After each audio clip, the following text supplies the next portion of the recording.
Doctor Sajjad लाश की postmortem के लिए तैयारी कर रहा था कि टेलीफोन की घंटी बजी। डॉक्टर सज्जाद के चेहरे पर हवाइयां उड़ने लगी थीं। आंखों से खौफजदगी का इजहार होने लगा। लड़खड़ाते हुए कदमों से मेज की तरफ बढ़ा और कांपते हुए हाथों से रिसीवर उठाया। हेलो, कौन बोल रहा है? दूसरी तरफ से आवाज आई। डॉक्टर सज्जाद, गालिबन होटल मीज़ान वाली लाश का पोस्टमार्टम करने जा रहे हो, क्या ख्याल है? मैं नहीं समझा। डॉक्टर सज्जाद, मेरा ख्याल है कि दिमाग की शरियान फट जाने की वजह से मौत वाक़या हुई है, दूसरी तरफ से कहा गया।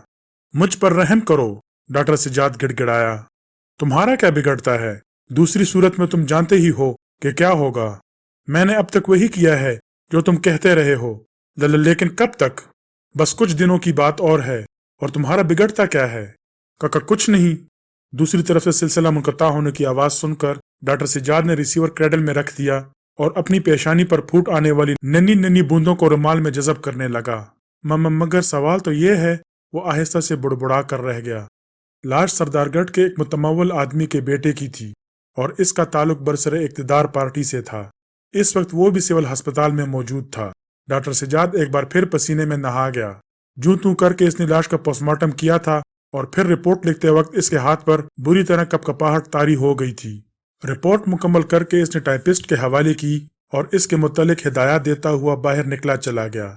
इसे ऐसा लग रहा था जैसे अनकरीब नर्वस ब्रेकडाउन का शिकार हो जाएगा। अगर गाड़ी में ड्राइवर मौजूद ना होता तो शायद इस वक्त इसे टैक्सी करनी पड़ती।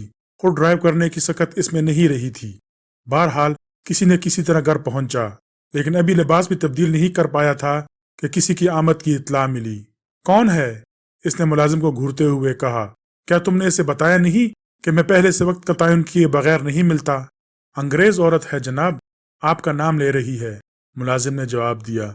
ओह, साजिद से कहो कि वो इसे कह दे कि 5 बजे से कबल नहीं मिल सकूंगा। बहुत बेहतर जनाब, मुलाजिम ने कहा। इसके जाने के बाद वो बिस्तर पर गिर गया था, मगर थोड़ी ही देर बाद किसी ने ख्वाबगाह का दरवाज़ा खटखटाया। कौन है? वो मुर्दसी आवाज में बोला। आ जाओ। इसका बड़ा लड़का साजिद कमरे में दाखिल हुआ। क्या बात है? डॉक्टर ने पूछा। वो किसी तरह नहीं मानती, फौरी तौर पर मिलना चाहती है। कोई बहुत ही अहम मामला है। क्या इसने अपना विजिटिंग कार्ड नहीं दिया? नहीं, अपने बारे में भी वो सिर्फ आप ही को बताएगी। बहुत अच्छा, डॉक्टर तवील सांस लेकर बोला। इसे ड्राइंग रूम में बिठाओ। लड़का चला गया। ये पहला मौका था कि किसी ने इसे इस तरह मिलने की कोशिश की थी। इस सिलसिले में वो किसी कदर खाइफ भी नजर आने लगा था। जल्दी जल्दी इसने शब ख्वाबी का लिबास उतार कर दूसरे कपड़े पहने और ड्राइंग रूम की तरफ चल पड़ा। कोई सफेद फार्म गैर मुल्की औरत इसके लिए नई चीज नहीं थी, लेकिन उसे याद ना आ सका कि इस औरत को पहले भी कहीं देखा हो। उम्र 25-26 से ज्यादा ना रही होगी। चेहरा बहुत दिलकश था। क्या हमारी गुफ्तगू कोई तीसरा भी सुन सकेगा? औरत आहिस्ता से बोली। इसने ये सवाल अंग्रेजी में किया था, लेकिन डॉक्टर के अपने तजर्बे के मुताबिक अंग्रेज नहीं मालूम होती थी। नहीं, इसने मुतहिराना अंदाज में जवाब दिया। मैं कैप्टन फयाज की तरफ से आई हूँ। ओह, डॉक्टर सज्जाद ने तवील सांस ली। वो मामले की नौयत मालूम करना चाहता है, औरत बोली। किसी गैर मुल्की औरत के तवसत से, डॉक्टर ने सोचा, और इसका जहन शुबहात और बेयकीनी के दलदल में फंसने लगा। औरत इसे गौर से देख रही थी। दफतन मुस्कुराकर बोली, तुमसे मिलने वाले हर देसी आदमी का ताकुब किया जाता है, इसलिए ये तदबीर की गई है। और हाँ, इन्हें इसका इल्म हो गया है कि तुमने अपने बरादर निस्बती से मदद तलब की है। नहीं, डॉक्टर सज्जाद खौफजदा अंदाज में उछल पड़ा। इसलिए कैप्टन फयाज बराह रास्त तुमसे राब्ता नहीं रखेगा और तुम भी इस सिलसिले में एहतियात बरतोगे। बहुत अच्छा। अब जल्दी से असल मामले की तरफ आ जाओ। मैं नहीं जानता कि वो कौन है। मैं सिर्फ ये जानना चाहती हूँ कि वो मुमकिन है, लेकिन दूसरों को इल्म हो जाएगा। मतलब ये कि इसकी कॉल मेरे ऑफिस ही में आती है। आज तक घर पर कोई कॉल नहीं आई। खैर, हम देखेंगे कि इसके लिए क्या कर सकते हैं। सफदर इमरान को रिपोर्ट देना चाहता था कि शोबदागर के मुजाहरों पर फिलहाल पाबंदी आयद कर दी गई है। वो कहीं भी अपना कोई शो नहीं कर सकता। हस्बे मामूल वो टेलीफोन ऑफिस पहुंचा और कॉल बुक कराने के बाद अपनी बारी का इंतजार करने लगा। 20 मिनट बाद रिसीवर इसके हाथ में था और वो अब्दुल मनान को फोन कर रहा था। बात खत्म नहीं हुई थी कि दफतन सिलसिला मुनक़ता हो गया। ऑपरेटर, सफदर दहाड़ा, सिलसिला मुनक़ता हो गया है। यहाँ से तो नहीं हुआ जनाब, ऑपरेटर की आवाज आई। मैं देखता हूँ। इसके बाद एक तीसरी आवाज आई। वो नहीं देख सकेगा मिस्टर, اگر تم اپنی خیریت چاہتے ہو تو اس سرخ رنگ کی گاڑی میں بیٹھ جاؤ جو باہر کھڑی ہے۔ کیوں؟ تم کون ہو؟ صفدر غرایا۔ میں کوئی بھی ہوں، لیکن تمہارے بھلے کے لیے کہہ رہا ہوں۔ میں نہیں سمجھا۔ اگر تم نے میرے کہنے کے مطابق عمل نہ کیا تو باہر نکلتے ہی تمہارا جسم چھلنی ہو جائے گا۔ پھر آپریٹر کی آواز آئی۔ سلسلہ دوبارہ مل گیا ہے جناب، آپ گفتگو کیجیے۔ دوسری طرف سے عمران ہیلو ہیلو کیے جا رہا تھا۔ میں خطرے میں ہوں، صفدر نے کہا۔ وضاحت کرو، دوسری طرف سے عمران کی آواز آئی۔ ابھی سلسلہ منقطع ہو گیا تھا اور دوسری آواز مجھے مشورہ دینے لگی تھی کہ باہر نکل کر سرخ رنگ کی کار میں بیٹھ جاؤں ورنہ میرا جسم چھلنی کر دیا جائے گا۔ نہایت معقول مشورہ تھا، تم برا کیوں مان گئے؟ میں خطرے میں ہوں، یہ مذاق نہیں ہے۔ دوسری طرف سے سلسلہ منقطع ہونے کی آواز آئی۔ تھوڑی دیر بعد وہ باہر نکلا۔ آس پاس کئی گاڑیاں موجود تھیں، لیکن سرخ کار سیڑھیوں کے قریب ہی موجود تھی۔ ایک آدمی ڈرائیونگ سیٹ پر تھا اور دوسرا پچھلی سیٹ کا دروازہ کھولے کھڑا صفدر کی طرف دیکھے جا رہا تھا۔ اس کا بائیں ہاتھ پتلون کی جیب میں تھا اور جیب کسی قدر بھری ہوئی تھی۔ صفدر اس کا مطلب اچھی طرح سمجھتا تھا۔ اس جیب سے بے آواز فائر بھی ہو سکتا تھا۔ وہ انہیں تیکھی نظروں سے دیکھتا ہوا سرخ کار کے قریب پہنچ گیا۔ لفٹ دینے کا بہت بہت شکریہ، وہ مسکرا کر بولا۔ یہاں سے مجھے ٹیکسی ملنے میں دشواری پیش آتی۔ وہ پچھلی سیٹ پر بیٹھ کر دوسری طرف اس انداز میں کھسک گیا جیسے اس آدمی کے لیے جگہ بنا رہا ہو۔ وہ اچھل کر اس کے قریب بیٹھا ہی تھا کہ گاڑی تیزی سے آگے بڑھ گئی۔ کوئی سخت سی چیز صفدر کے داہنے پہلو سے چبھ رہی تھی۔ وہ چپ چاپ بیٹھا اپنے چہرے پر لاپرواہی کا تاثر پیدا کرتا رہا۔ پھر تھوڑی دیر بعد بولا، کیا میں سگریٹ پی سکتا ہوں؟ چپ چاپ بیٹھے رہو، وہ آدمی سرد آواز میں بولا۔ صفدر نے شانوں کو جنبش دی اور منہ پھیر کر کھڑکی سے باہر دیکھنے لگا۔ گاڑی شہر سے ویرانے کی طرف جا رہی تھی۔ سڑک کے دونوں اطراف پہاڑوں کے سلسلے پھیلتے چلے گئے تھے۔ صفدر کو اصل معاملے کا علم نہیں تھا، وہ تو صرف ریکھا چودھری کی تلاش میں آیا تھا اور عمران ہی کے مشورے پر ٹیلی فون آفس سے اس کے بارے میں رپورٹ دیتا رہا تھا۔ اگر وہ معاملہ اتنا ہی اہم تھا تو فون پر رپورٹ کیوں طلب کی گئی تھی؟ اور جناب نے کتنے مزے سے فرمایا تھا، چڑھ جا بیٹا سولی پر۔ پتہ نہیں یہ لوگ کون ہیں اور اب اسے کن حالات کا سامنا کرنا پڑے گا۔ غالباً 8ویں میل پر گاڑی دفتن رک گئی تھی اور اس آدمی نے ایک لفافہ اسے تھماتے ہوئے کہا، گاڑی سے اتر جاؤ۔ یہاں؟ صفدر چاروں طرف دیکھتا ہوا بولا، اترو۔ دائیں پہلو پر چبھنے والی سخت سی چیز کا دباؤ بڑھ گیا۔ صفدر نے دوسری طرف کا دروازہ کھولا اور گاڑی سے اتر گیا۔ انجن بند نہیں کیا گیا تھا۔ اس کے اترتے ہی گاڑی تیزی سے آگے بڑھ گئی۔ اب وہ ہونکوں کی طرح منہ کھولے کھڑا تھا اور پھر ایک جیپ تیزی سے اس کے قریب سے گزری اور وہ چونک کر اس لفافے کو گھورنے لگا جو اسے دیا گیا تھا۔ وہیں کھڑے کھڑے اس نے لفافہ چاک کیا۔ انگریزی حروف میں ٹائپ کیا ہوا خط تھا۔ فوراً واپس جاؤ اور عمران سے کہہ دو کہ اس چکر میں نہ پڑے ورنہ اس کی لاش کا بھی پتہ نہ چلے گا۔ ہمارا سربراہ سردار گڑھ کے معاملات میں غیر متعلق لوگوں کی مداخلت برداشت نہیں کر سکتا۔ تم نے دیکھ ہی لیا ہوگا کہ ہمارا سربراہ کتنا طاقتور ہے۔ کچھ ٹیلی فون آفس ہی کی بات نہیں، تم جہاں سے بھی رپورٹ بھیجنا چاہو گے ہمارے سربراہ کے علم میں پہلے سے آ جائے گی۔ آج ہی واپس جاؤ اگر زندگی عزیز ہو۔ ایک ہمدرد۔ صفدر نے طویل سانس لی اور آہستہ آہستہ سے منہ چلانے لگا۔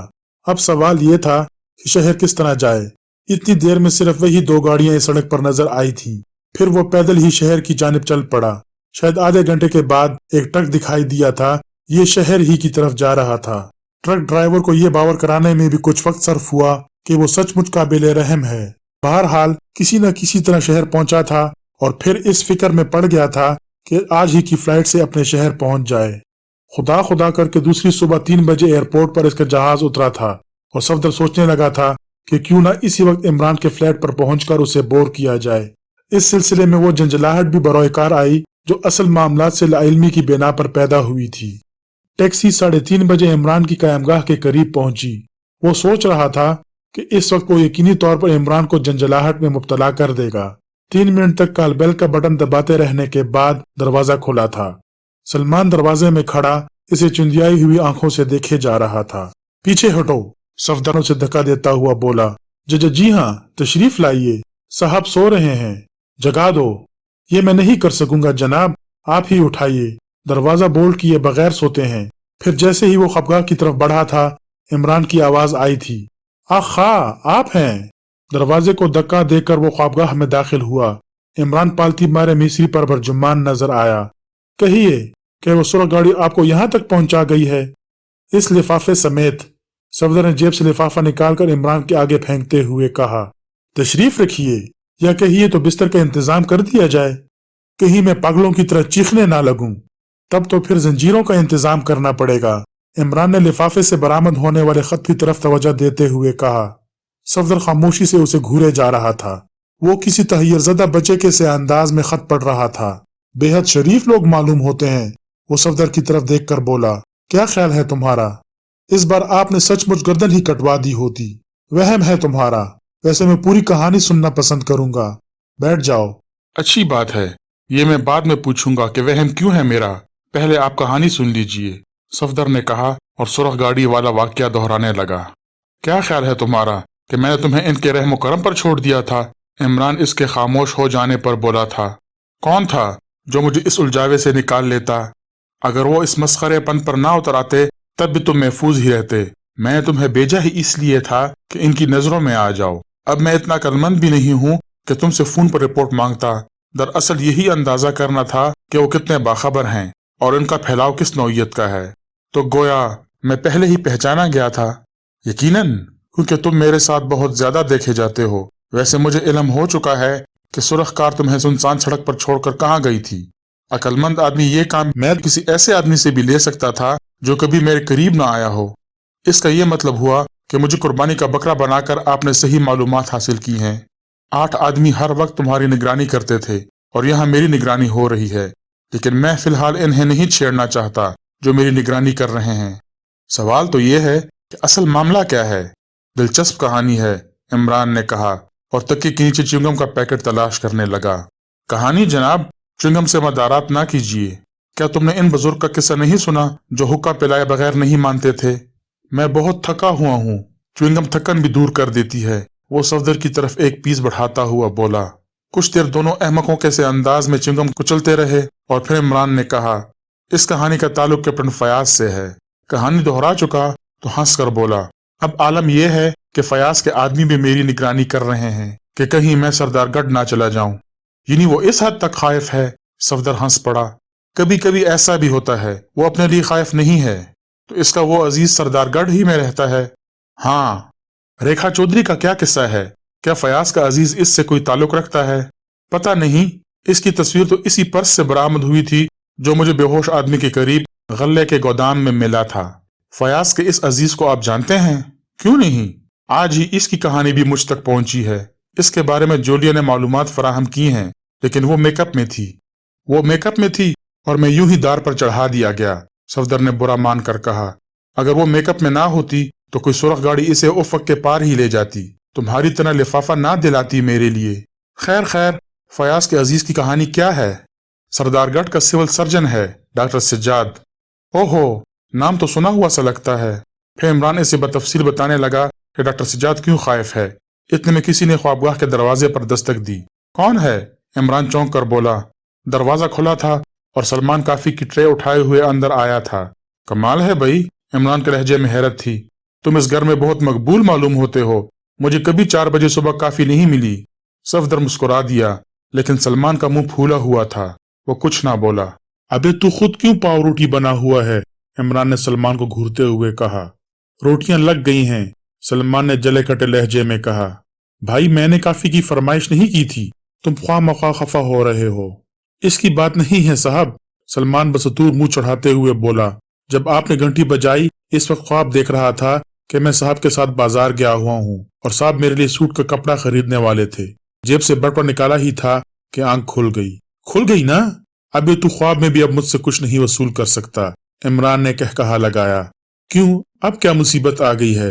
1 हफ्ते से मुसलसल दाल तरकारी खिलाया जा रहा है। मैं क्या करूं? गोश्त वालों ने हड़ताल कर रखी है। बेसन की फुल्कियों में शोरबा लगा दिया कर और हर फुल्की के अंदर पत्थर का टुकड़ा भी रख दिया कर ताकि हड्डी का भी मजा आ जाए। सलमान ने काफी की प्याली सफदर की तरफ बढ़ाते हुए कहा।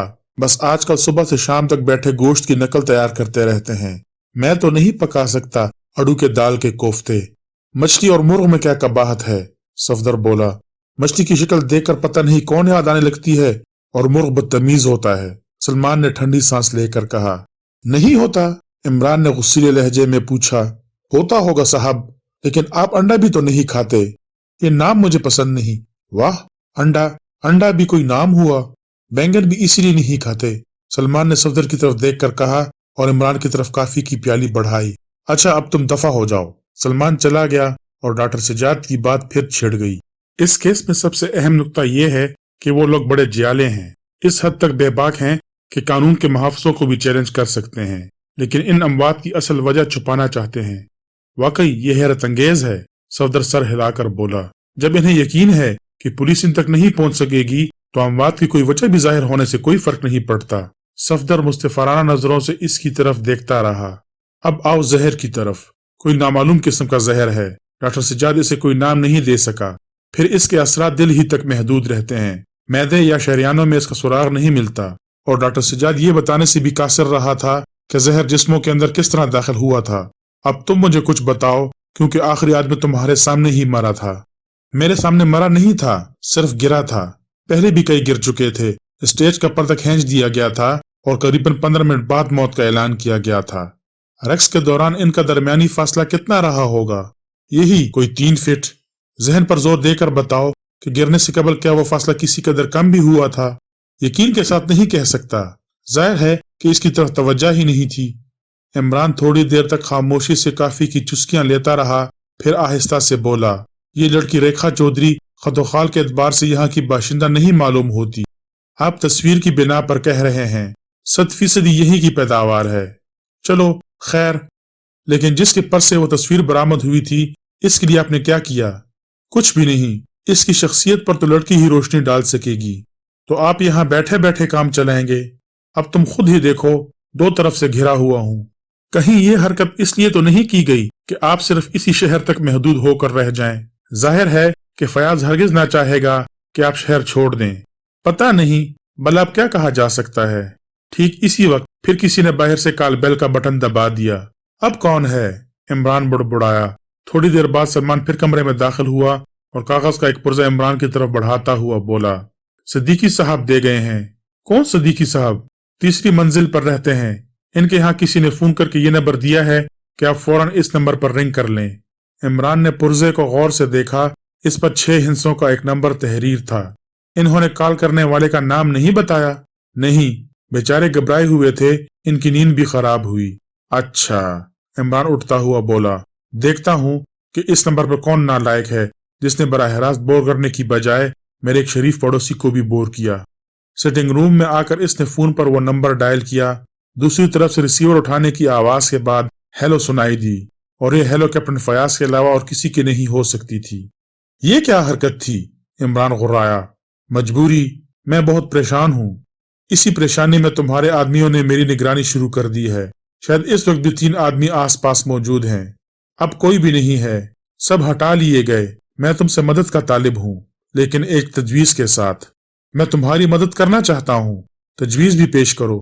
बेहद एहतियात की जरूरत है। यकीनन है, लेकिन तुम बोल कहाँ से रहे हो? और ये किस अहमक का नंबर है जिसने इस वक्त तुम्हारे हाथों बोर होना पसंद किया है? मैं घर से फोन नहीं करना चाहता था। तुम्हारा मतलब ये है कि तुम्हारा फोन टेप किया जा सकता है? हाँ, ये मुमकिन है। तो फिर मेरा फोन भी टेप किया जा सकता है, क्योंकि वो वार्निंग तुम्हारे लिए नहीं बल्कि मेरे लिए थी। ओह, मुझे इसका ध्यान ही नहीं रहा। अहमक ना बनो, कल मुझसे मिल लो, यहीं आ जाओ। कोई कमसिन हसीना तो नहीं हो कि तुम्हारे वालिदैन बुरा मान जाएंगे। इस खुदाई ख्वार को झक मारने दो जिसने तुम्हें इस हाल को पहुंचा दिया है। अच्छा, मैं खुद ही आऊंगा। दूसरी बात यह कि मैं कैप्टन फयाज नहीं हूँ, इमरान ने कहा। क्या मतलब? तुम मेरी बाप की आवाज बनाकर कैप्टन फयाज को तो धोखा दे सकते हो, लेकिन कैप्टन फयाज बनकर मुझे धोखा नहीं दे सकते। ये क्या बकवास है? जो कोई भी तुम्हारा बॉस हो, इसे मुतला कर दो कि इमरान को छेड़ने का इंजाम बुरा होगा। दूसरी तरफ से कह कहे की आवाज आई, लेकिन ये किसी औरत का कह कहा था। हाय हाय, क्या हिस्टेरिया की मरीजा भी हो?